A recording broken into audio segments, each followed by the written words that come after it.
الحمد لله نحمده ونصلي ونسلم على رسوله الكريم أما بعد فأعوذ بالله من الشيطان الرجيم بسم اللہ الرحمن الرحیم۔ ہمارے بزرگوں نے، بڑوں نے لکھا ہے 3 علامتیں، نشانیاں ہیں ریاکاری کی۔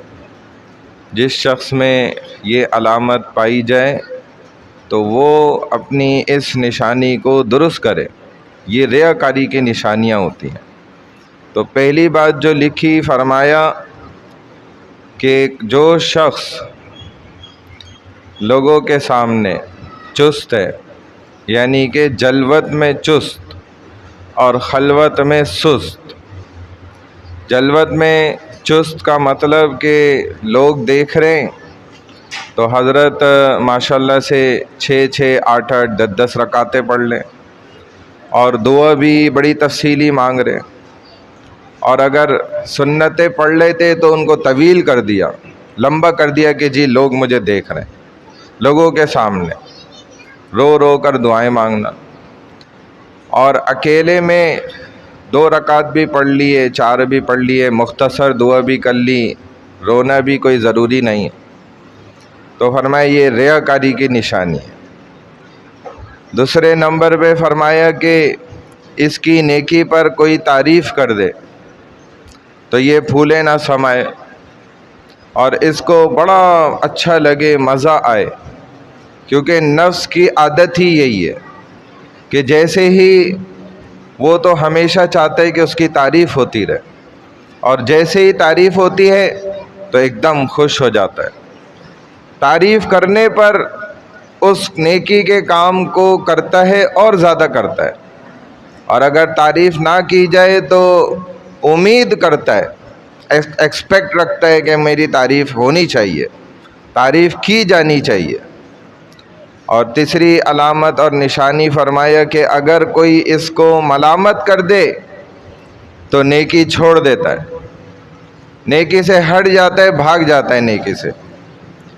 اگر کسی نے ملامت کر دی، کسی نے کوئی بات سنا دی، تو فرمایا کہ کسی کی ملامت کی وجہ سے نیکی چھوڑ دینا، عبادت کرنا چھوڑ دینا، یہ ریاکاری کی نشانیوں میں شامل ہے۔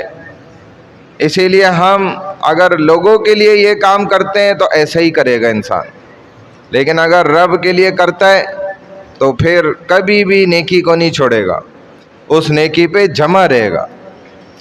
اب ہم خود دیکھ لیں کہ ان 3 نشانیوں میں کیا کوئی نشانی یا ساری کی ساری تو میرے اندر نہیں ہے۔ اگر ہیں تو آپ خود فیصلہ کر لیں کہ میں تو ریاکار انسان ہوں، دکھاوا کرنے والا، میں خود اپنی بات کر رہا ہوں۔ تو ہمیں ان نشانیوں کو اپنے اندر سے، ان عادات کو ختم کرنے کی نہایت بہت زیادہ ضرورت ہے۔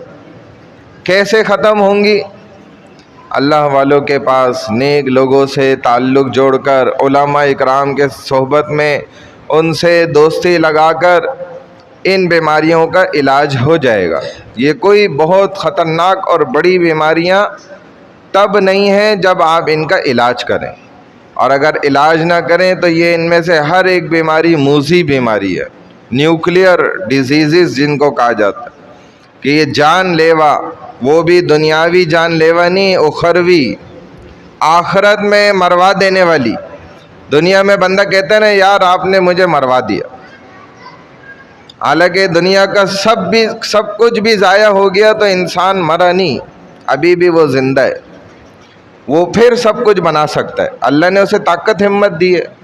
لیکن جو اخروی اعتبار سے مر گیا تو یہ انسان پھر دوبارہ نہیں کچھ بھی بنا سکتا، اس کو دوبارہ موقع ہی نہیں ملے گا۔ تو اللہ کرے کہ ہم اپنی ان برائیوں کو درست کریں۔ اللہ ہمیں توفیق عطا فرمائے۔ سبحان اللہ و بحمدہ، سبحانک اللہم و بحمدک، نشہد ان لا الہ الا انت، نستغفرک و نتوب الیک، برحمتک یا ارحم الراحمین۔